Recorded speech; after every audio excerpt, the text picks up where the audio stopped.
জীবনের হিসাব সুকুমার রায়।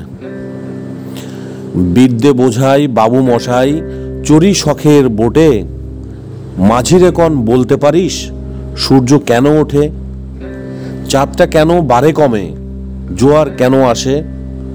বৃদ্ধ মাঝি অবাক হয়ে ফেলফেলিয়ে হাসে। বাবু বলেন, সারা জীবন মরলিরে তুই খাটি, জ্ঞান বিনা তোর জীবনটা যে চারিয়ানাই মাটি। খানিক বাদে কহেন, বাবু বল তো দেখি ভেবে, নদীর ধারা কেমনে আসে পাহাড় হতে নেবে। বল তো কেন লবণ পোড়া সাগর ভরা পানি।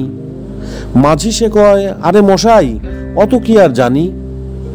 বাবু বলেন, এই বয়সে জানিস নেও তা কি, জীবনটা তোর নেহাত খেলো অষ্ট আনাই ফাঁকি।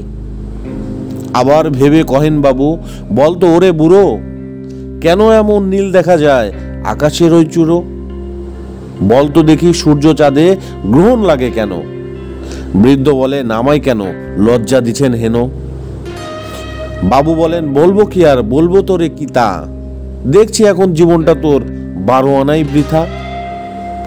খানিক বাদে ঝড় উঠেছে, ঢেউ উঠেছে ফুলে, বাবু দেখেন নৌকাখানি ডুবলো বুঝি দুলে। মাঝিরে কন, এ কি আপদ ওরে ও ভাই মাঝি, ডুবলো নাকি নৌকো এবার মরবো নাকি আজি। মাঝি শুধায়, সাঁতার জানো, মাথা নাড়েন বাবু। মূর্খ মাঝি বলে, মশাই এখন কেন কাবু, বাঁচলে শেষে আমার কথা হিসেব করো পিছে, তোমার দেখি জীবনখানা 16 আনাই মিছে।